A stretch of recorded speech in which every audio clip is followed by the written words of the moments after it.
할렐루야. 구정명절 보내시고 오늘 예배 나오신 여러분 주님의 이름으로 환영합니다. 자, 오늘 말씀의 제목은 성공지능과 예배라는 제목입니다. 좀 제목이 특이하죠. 자, 은혜의 강물을 채우는 2024년 저와 여러분과 우리 교회에 은혜의 강물이 차고 넘치려면 무엇보다 예배에 성공하는 한 해가 되어야 됩니다. 자, 말씀을 가까이 할 때 은혜 강물이 차지요. 기도할 때 성령의 능력으로 은혜 강물이 차지요. 근데 말씀과 기도가 다 들어있는 곳이 뭐냐? 예배예요. 그래서 예배가 우리 믿음의 성도들에게 가장 중요한데 예배에 성공하는 한 해가 돼야 됩니다. 그래서 성공하는 예배가 어떤 예배인지 한번 오늘 말씀을 통해 은혜를 나누기를 바랍니다. 자, 성공지능이라는 게 있어요. 우리가 이제 지능검사 뭐 하기도 하는데 우리가 보통 지능검사 하는 건 뭐 웩슬러 지능검사라고 좀 다른 거예요. 그런데 심리학 용어 중에 특히 지능을 연구하는 분들 중에 성공지능이 있다 그래요. 이게 무슨 지능이냐? 성공하는 사람들의 지능은 따로 있다는 거예요. 어떤 사람은 머리는 좋은데 뭘 하는 것마다 실패를 해요. 또 어떤 분은 저분은 머리가 그렇게 탁월해 보이지는 않는데 어떤 한 분야에서 뛰어난 사람이 있죠. 자, 로버트 스탠버그라는 사람이 있었는데 이 사람은 우리가 말하는 흔히 초등학교 시절까지는 지진아였대요. 전응아. 그러니까 지능이 좀 낮은 사람으로 분류가 돼서 특수반에서 공부를 했어요. 그러니까 이분은 별로 의욕이 없었겠죠. 학교 생활에. 자기가 전응아라는 취급을 받고 지능 검사를 통해서 그렇게 됐겠죠. 특수반에서 공부를 하니까 선생님들도 이 사람을 바라볼 때 큰 기대를 하지 않고 친구들도 특수반에서 공부하는 좀 덜 떨어진 아이 이렇게 봤을 텐데 본인도 그렇게 생각을 했을 텐데 사람을 잘 만났어요. 어떤 학년 때에 담임 선생님이 이 로버트 스탠버그를 불러서 너에게 잠재력이 많은데 그걸 묵혀두지 말아라. 그리고 너도 훌륭하고 능력 있는 사람이 될 수 있다. 지진하고 전능한데 불러다가 그렇게 얘기를 한 거죠. 그러니까 그 선생님은 아마 이 스탠버그의 또 다른 지능을 본 것 같아요. 그러니까 표준화된 지능 검사로 사실 인간의 모든 지능을 평가할 수가 없어요. 그런 얘기들이 지금 많아요. 한 부분만 나타내죠. 그러니까 표준화된 지능 검사로는 이 사람이 전능하지만 어떤 부분 보니까 저 아이가 큰 잠재력이 보인다. 아마 그 선생님은 그걸 봤든지 어쨌든지 아니면 그냥 희망을 주려고 그랬을 수도 있죠. 너무 나태하니까 공부를 안 하고 인생을 포기한 아이 같으니까. 근데 이 말 한마디가 이 로버트 스탠버그를 변화시켰어요. 나한테도 희망을 주는 사람이 있네. 그래, 나도 어쩌면 잘 될지도 몰라. 그러면서 어떻게 변했을까요? 공부하는 태도가 바뀌고 수업 태도가 바뀌면서 이 로버트 스탠버그가 그렇게 학업 성적이 나빴는데 공부에 집중하고 수업 시간에 집중하다 보니까 어떻게 됐을까요? 공부를 너무 잘하는 거예요. 그리고 미국의 유명한 명문대에 들어가서 박사까지 되고 이분이 이제 심리학자가 됐어요. 그러니까 본인 얘기가 있잖아요. 본인 스토리. 내가 전응하였는데 내가 지금 미국의 가장 뛰어난 대학의 교수고 박사다. 그러니까 이건 표준화된 지능에서는 나는 뒤떨어진 아이였지만 성공하는 지능, 특히 성공하는 사람들을 가만히 보니까 성공하는 사람들의 지능이 따로 있다. 이걸 안 거예요. 그래서 이 사람이 이제 책을 썼는데 성공지능이 여러분 어떤 건지 대강 감은 오실 거예요. 예화를 한번 들어볼게요. A와 B가 이제 산행을 합니다. 산을 올라갑니다. 그런데 A는 아주 스마트한 사람이에요. 머리가 좋아요.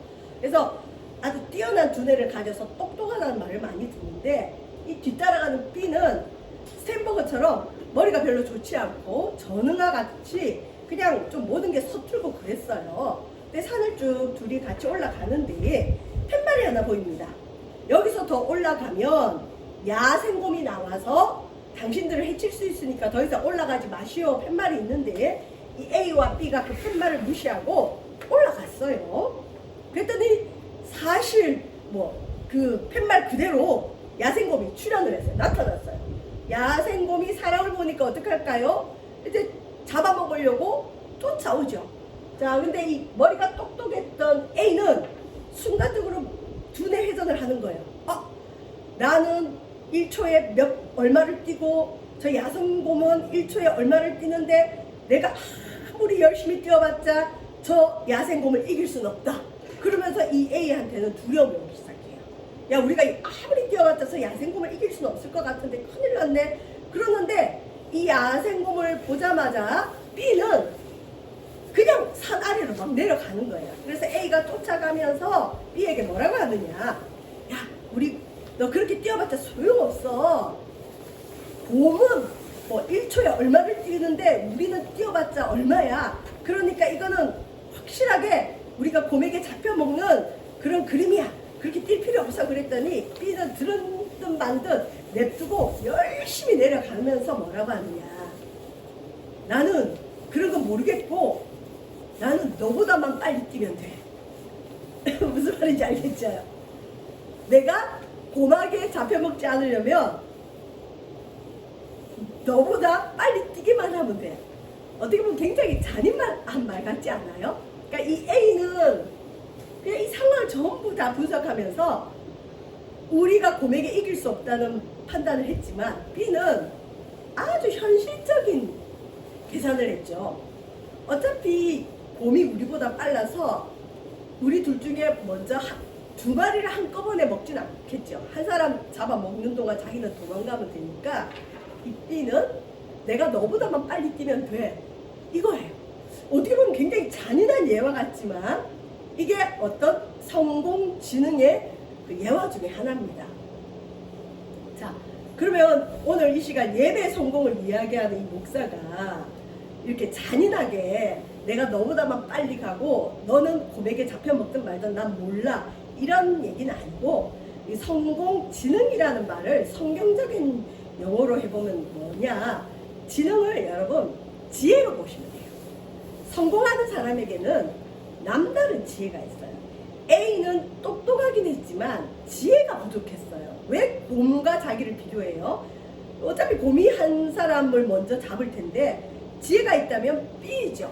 내가 너보다만 빨리 뛰면 돼. 이 B는 어떻게 하면 이 상황에서 자기가 성공할지를 알았죠. 자, 오늘 예배를 얘기하면서 왜 제가 성공지능을 얘기했느냐, 성공지혜를 얘기하느냐. 여러분, 예배에도 성공과 실패가 있습니다. 우리 세반석 교회는 이제 오래된 그 성도들, 신앙생활을 오래 하신 분들도 있지만 이제 새롭게 시작하는 분들, 주님을 믿을까 말까 고민하고 있는 단계, 또 예배를 뭔가 아직 모르지만 예배 드리다 보면 내가 알게 되겠지 하는 그런 기대감으로 예배하는 분들이 많죠. 자, 오늘 읽은 본문에는 좀 엄중한 책망의 말씀인데 이건 초신자들에게 하는 말씀은 아니고요. 하나님을 잘 알고 신앙생활을 오래 한 사람들에게 하시는 말씀인데 왜 제가 이 본문을 택했느냐. 초신자들도 언젠가는 예배에 익숙해지고 오래된 성도가 되겠죠.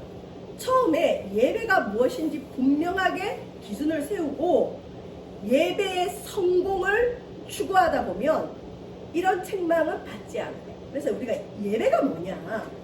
예배는 그냥 와서 앉아있기만 해도 된다고 우리가 전도할 때는 그렇게 해요. 처음에는 그래요. 근데 하나님을 알아야 됩니다. 그래서 지난주에 예배하는 자는 성령과 말씀으로 예배하라 그랬죠. 성령의 역사로 인도함이 있어요. 하나님이 누구신지에 대한 진리, 말씀이 있는 예배. 그래서 예배에는 반드시 하나님 말씀이 있어야 돼요. 그래서 예배에 성공과 실패가 있습니다. 목회에는 우리가 성공과 실패 얘기를 잘 안 해요. 뭐 인생도 성공과 실패 얘기하기가 쉽지 않죠. 자, 근데 우리가 예배는 성공할 수도 있고 실패할 수도 있어요. 한번 생각해 보세요. 예배에 왔다고 우리 모든 예배가 성공할까요? 성경에는 분명히 아니라 그래요. 성공하는 예배가 따로 있고 실패하는 예배가 따로 있습니다. 우리 믿는 자는 예배에 성공하면 모든 것이 끝납니다. 왜? 예배는 하나님을 만나고 하나님의 복을 받는 시간이고 하나님께 드리는 시간이니까. 자, 조금 다른 얘기로 이 성경이 총 66권이라고 해요. 그러니까 홀리 바이블 하지만 거룩한 책이지만 성경은 한 권이 아니고 마태복음을 한 권, 로마서를 한 권, 오늘 읽은 이사야서도 한 권. 그래서 총 66권입니다. 성경 66권을 구약은 몇 권이냐? 39권. 신약은 몇 권이냐? 27권. 그래서 39 더하기 27 하면 66이 되는데 이걸 어떻게 외우냐면 9구단에 39 얼마죠? 27. 그래서 총 성경은 66권인데 성경 66권을 실은 다 읽어봐야 돼요. 어떤 분은 신앙생활 20년을 해도 본인이 성경 1독도 못했다는 분들이 있어요. 성경 읽긴 읽어야 됩니다. 시간도 투자해야 됩니다. 기도가 어려운 분들은 성경을 한번 읽어보세요. 성경을 읽다 보면 어려운 부분도 있고 쉽게 들어오는 부분도 있는데 내가 66권을 다 읽어도 성경의 맥을 잡으려면 어려워요. 그래서 이제 성경을 대강 66권 중에 예수님의 생애와 사역을 말씀하는 복음서는 기본적으로 한 권 정도 읽으시면 좋아요. 제일 간단한 게 마가복음이 제일 쉬워요. 어떻게 보면 짧고 복음서를 하나는 기본적으로 먼저 읽어보세요.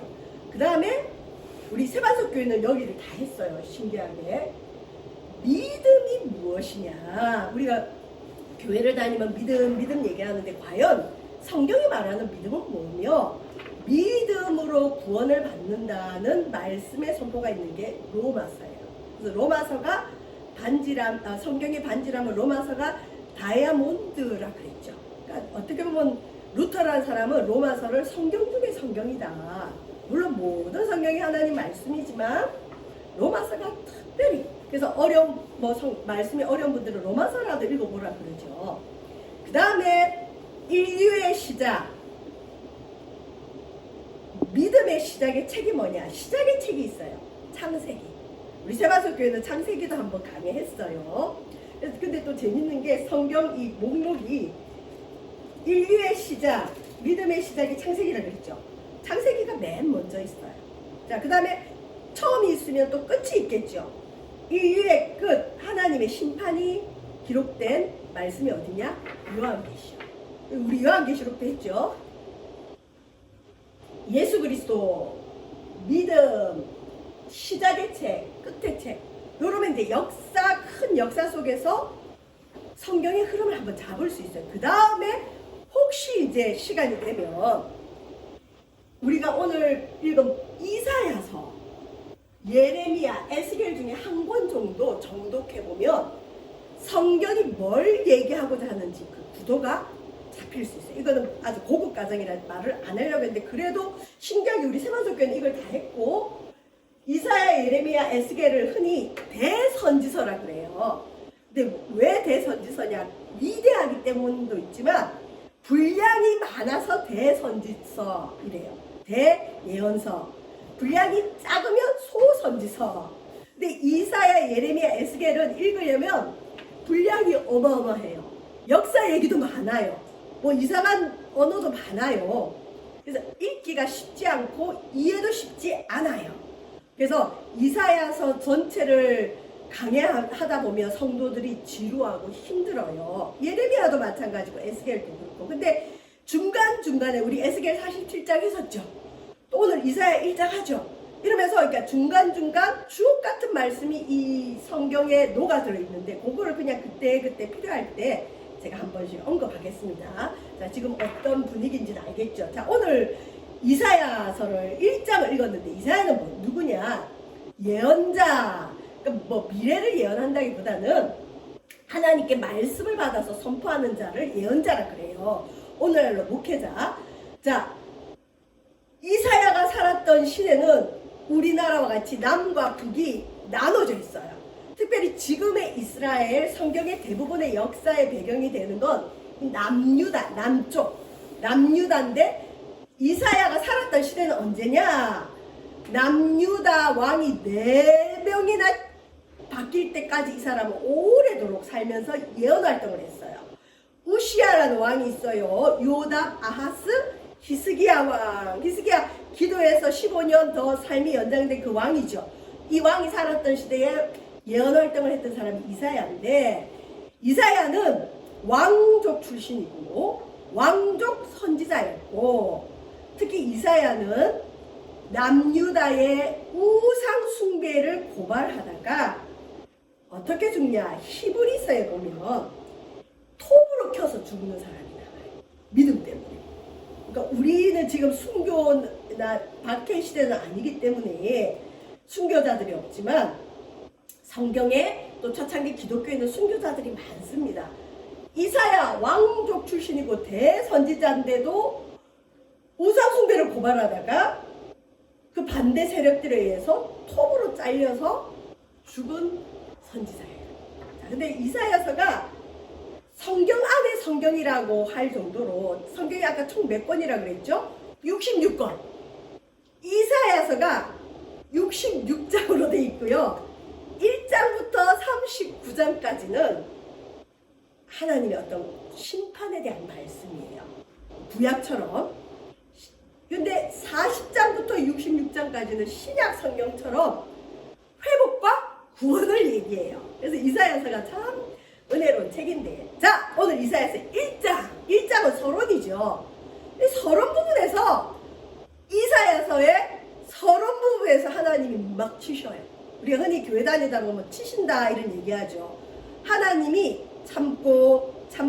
참다가 진노하시면 징계가 오는데, 이사야 시대 때 이스라엘 백성들, 유다 백성들이 너무나 타락을 했기 때문에 하나님이 진노하셔서 재앙을 내리시겠다는 예언을 이사야를 통해 계속 하는데, 그 진노하신 이유가 뭐냐? 여기 11절, 오늘 읽은 11절.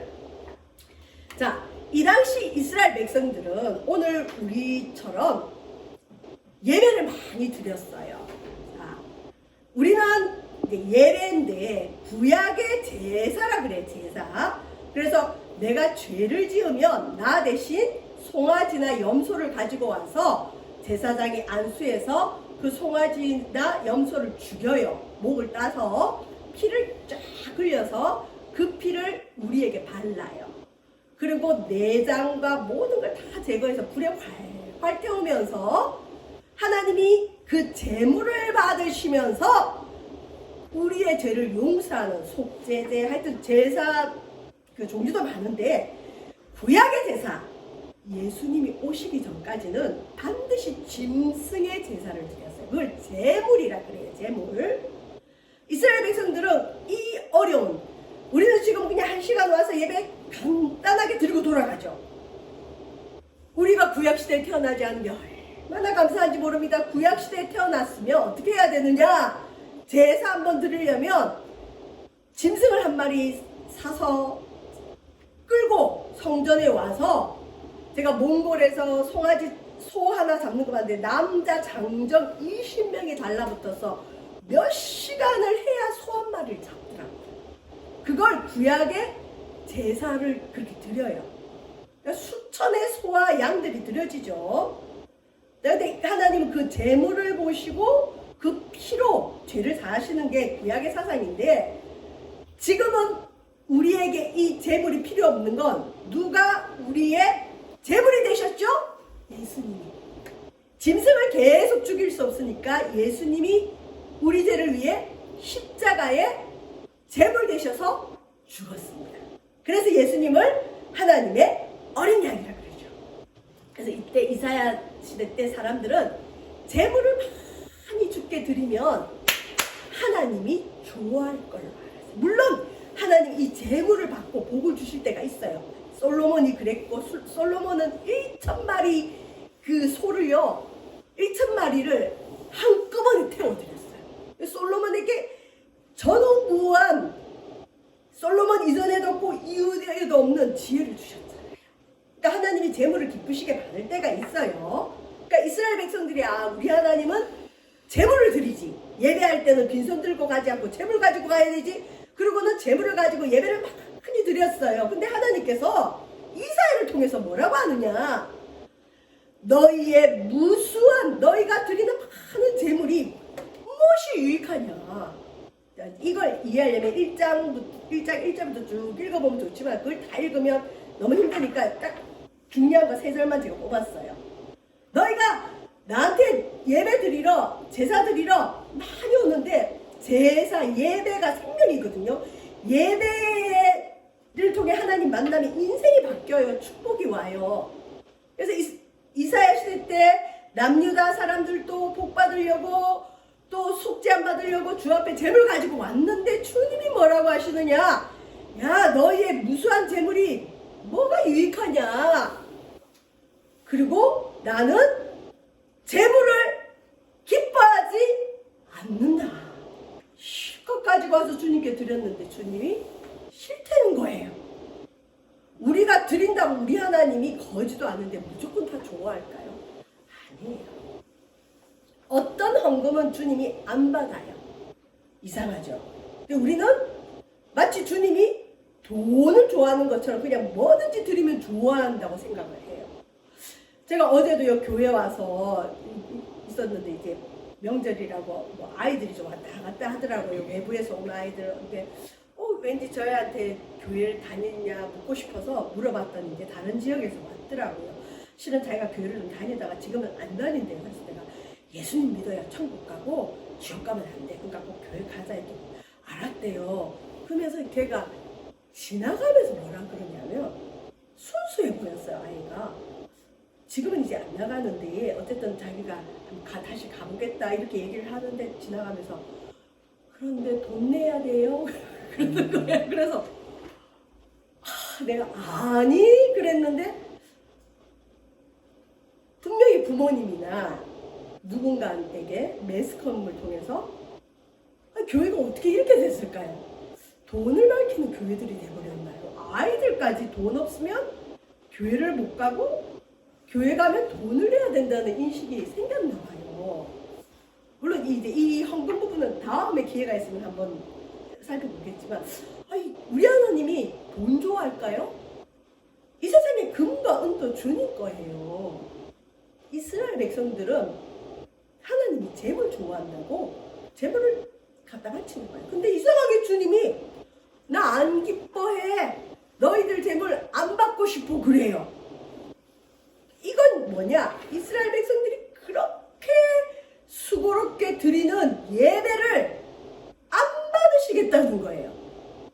실패한 예배예요. 우리가 아무리 하나님께 많은 걸 드려도 하나님이 안 받으면 끝이에요. 우리는 착각을 해요.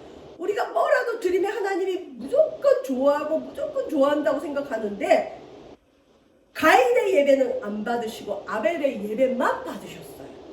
오늘 우리가 많은 예배를 드리지만 우리는 착각을 해요. 내가 예배 드려주기만 하면 하나님은 내 예배를 무조건 받으실 거야. 물론 대부분 받으시죠. 근데 하나님께 딱 걸리는 것들이 있어요. 이렇게 하면 하나님이 그 예배 안 받겠다는 겁니다. 특히 이사야 시대 때 이사야, 예레미야 이 시대는 하나님이 기뻐하지 않는 예배 때문에 망해요. 자, 보세요. 왜 그러느냐? 너희가 내 앞에 예배하러 오는데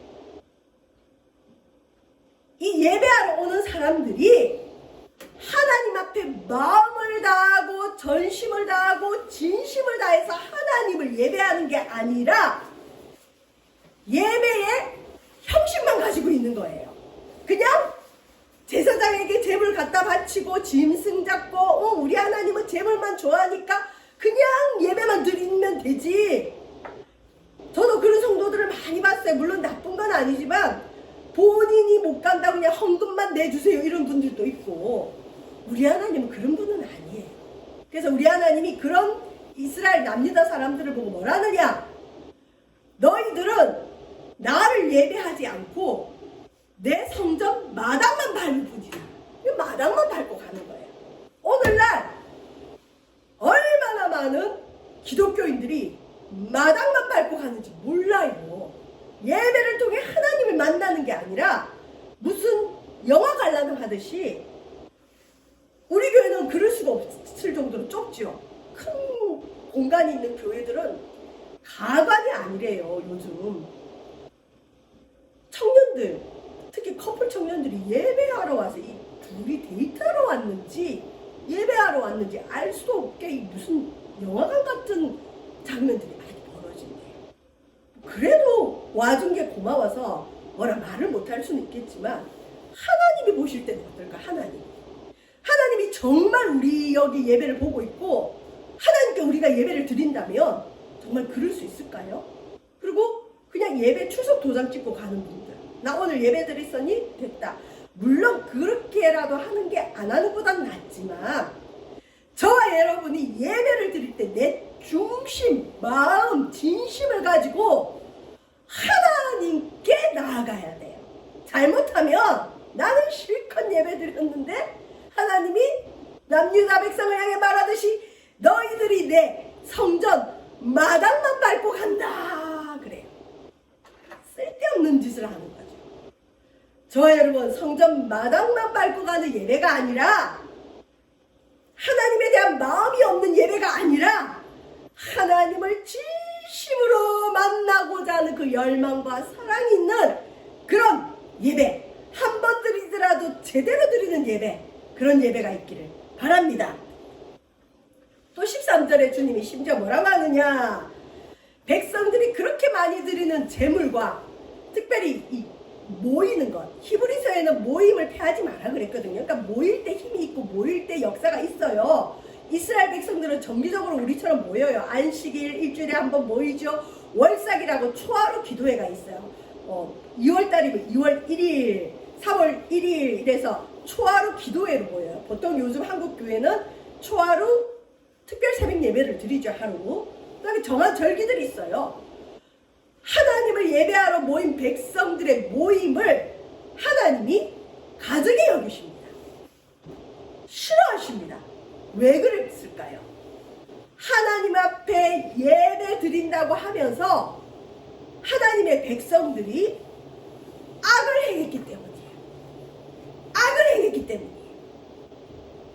오늘날도 예배한다고 하는 주의 백성들이 예배와 함께 악을 행하면 하나님이 과연 우리 예배 받으실까요? 그래서 저도 회개를 많이 합니다. 저도 그랬거든요.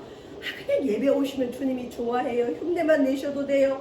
그래서 그리고 교회에 보면 예배를 많이 드리는 사람, 모든 예배를 다 참여하는 사람이 믿음이 좋은 것처럼 여기고, 물론 맞죠. 그것도 맞지만 중심이 있는지를 봐야 돼요. 근데 그렇게 예배만 열심히 오면 그 사람의 삶의 검증, 그 사람이 악행은 없는지, 어떤 심각한 죄 문제는 없는지, 그런 거는 판단하지 않고 그 사람한테 교회 중직들을 막 맡겨요. 그리고 직분도 막 주죠. 그러니까 오늘날 기독교의 모습은, 아닌 교회들도 많아요. 좋은 교회들도 많지만 일반적으로 흔히 좀 이상한 곳은 성경이 말하는 기독교가 아닌 교회들의 모습도 많을 수 있어요. 그러니까 어느 교회 직분자, 권사, 장로님, 심지어 목회자가 이상한 행동으로 이렇게 사람들 입에 오르내릴 수도 있고 매스컴을 타기도 하고 제대로 된 예배가 아니었던 거죠. 조심해야 됩니다. 저도 마찬가지. 저도 예배를 열심히 오면 저 사람 믿음 좋구나. 일주일에 겨우 한 번만 예배 드리면 아쉽고 믿음이 저거밖에 안 되나 하는데, 하나님은 그게 아니라는 거죠. 심지어 너희들이 모이는 만큼 내가 머리가 아프다. 그리고 심지어는 저들이 내 앞에 재물 못 가져오게, 못 모이게 누가 내 성전문 좀 닫아주면 좋겠다. 그 정도로 믿는 자가 타락했던 시기가 이사야 시대, 예레미야 시대. 그래서 하나님이 이사야, 예레미야 선지자들을 보내서 너희들 이 예배생활 안 고치면, 이 신앙생활 안 고치면 이 땅은 심판받는다. 전쟁이 일어난다. 멸망받는다. 실제로 그렇게 됐잖아요. 오늘 우리나라도 심심하면 전쟁 소리를 들어요. 물론 우리나라 분들이 안전불감증으로 그냥 뭐 북한에서 뭐라 해도 그냥 그렇죠. 외국에서 오히려 걱정을 많이 하죠. 주님의 경고일 수 있어요. 우리 기독교인들이 숫자가 그렇게 많지 않아도 진짜 기독교인들이 있다면 그들이 세상을 변화시켜요. 세상이 이렇게 타락하지 않아요. 근데 오늘날 우리 대한민국에 그렇게 많은 성도들이 있고 기독교인이 있는데도 여전히 이 땅이 이렇게 타락한 것, 먼저 우리의 죄 때문이에요. 하나님이 가증히 여기는 예배를 드리고 있는 게 아닌가. 하나님은 이 땅을 심판할 때 죄송합니다. 믿지 않는 자들로 인해서도 심판을 하지만 믿는 자들이 타락할 때 제일 먼저 심판하세요. 그러니까 믿는 사람들의 책임이 중요합니다. 이스라엘 백성들이 하나님을 예배하면서 동시에 악을 행하니까 하나님이 예배를 안 받겠다고 하셔요. 자, 반복적이지만 예배 실패 이유를 상세하게 설명을 했어요. 그래서 궁금하신 분들은 1절부터 쭉 한번 읽어보시면 좋은데, 2절, 왜 하나님이 이스라엘 백성들을 심판했느냐, 왜 예배를 안 받느냐, 하나님을 거역하고 있어요. 하나님이 백성을 양육했거늘, 여러분 자녀를 여러분이 정말 정성껏 양육했는데 나중에 커서 부모를 거역하면 그 부모님 마음이 좋을까요? 하나님도 마찬가지예요. 하나님이 알뜰히 살뜰히 먹을 것 주고 정말 잘 양육했는데 이 남유다가 살만하니까 하나님을 거역해요. 우리나라랑 똑같아요. 우리나라가 감사를 잃어버렸어요. 하나님의 은혜로 이렇게 잘 사는 나라가 어디 있어요? 그렇게 가난했는데. 그리고 우리나라를 위해 죽어준 유엔 국가, 우리나라가 피가 섞였어요? 뭐가 섞였어요?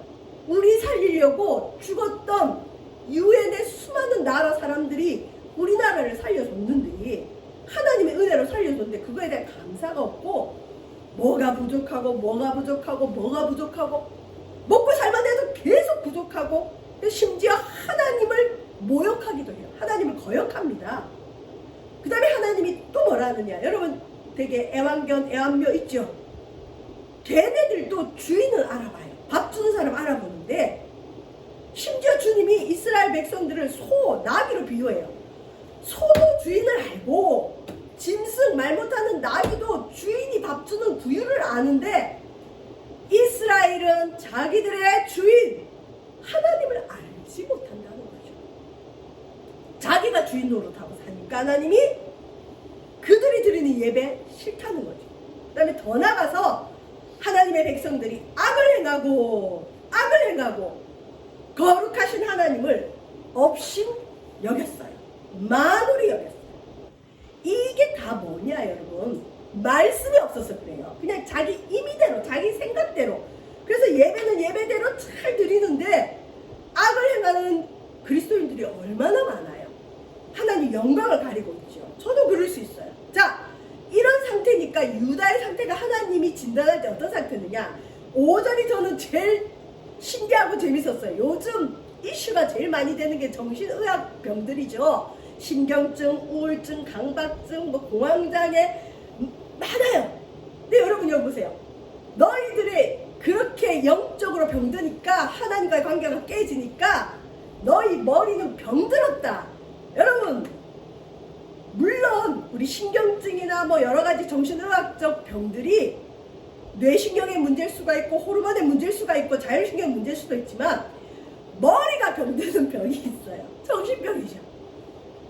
우리 온 머리는 병들었고 바른 사고 못하고 마음은 피곤하고 우울증, 불안증, 영적으로 잘못되면 그럴 수 있어요. 또 주님 볼 때 발바닥에서 머리까지 상한 곳이 없이 맞았고, 땅은 황폐했고, 성읍들은 불탔고, 토지는 이방인들이 빼앗기고 파괴됐다. 한마디로 오늘날로 표현하면 되는 게 없다. 성공하는 예배가 있어요. 자, 아까 성공지능 예화 때 뭐라 그랬죠? B가 나는 너만 이기면 돼. 예배는 어떻게 성공하느냐? 너무 뭔가 많은 걸 보지 마세요. 예배는 하나님께 집중하면 돼. 하나님. 내가 오늘 누구에게 예배 드리러 왔지? 하나님. 목사님이 아니에요. 예배 드릴 때 다른 걸 막 신경 쓰면 하나님이 지금 함께 계세요. 하나님께만 집중해야 돼요. 어떻게 집중하느냐? 상상으로 집중하는 게 아니라 말씀에서 하나님이 누구신지 알고 나의 주인이시고 나의 구세주이시고 또 하나님이 나에게 베푸신 은혜 감사하고 드려야 돼요. 그래서 결론은 뭐냐? 예배도 어리석은 사람은 예배를 드리긴 많이 드리는데 하나님도 몰라. 삶에 은혜도 없어요. 죄만 지어요. 재앙만 있어요. 그런데 똑똑한 지혜를 가지고 내가 어떻게 하면 성공하는 예배를 드릴까? 어떻게 하면 우리 하나님 마음에 들까? 그 지혜와 지능을 가지고 예배에 집중하면 저와 여러분 예배에 성공할 수 있습니다. 예배에 성공해야 인생이 성공합니다. 우리 세반석교회 올 한해 꼭 여러분 예배에 성공하시기를 주의 이름으로 축원드립니다. 한 번을 드리더라도 하나님께만 집중해보세요. 예배 한 번 잘 드리면 인생에 바뀝니다. 하나님이 얼마나 축복하시는지 몰라요. 저와 여러분 예배 때 주님께만 집중하고 말씀이신 하나님을 붙들고 성령 의지해서 성공하는 예배로 또 무엇보다 삶의 예배, 삶에서도 하나님을 인정하고 선을 행하는 저와 여러분 되시기를 주님의 이름으로 축원드립니다. 기도하겠습니다. 하나님 예배에도 지능이 필요합니다. 우리가 지능이 모자라서 실패하는 예배가 되어지지 않게 하시고 내가 어떻게 하면 하나님이 받으시는 예배 드릴 수 있을까 생각하고 하나님께만 집중하는 저희들 되어지도록 인도하여 주옵소서. 예수님 이름으로 기도합니다. 아멘.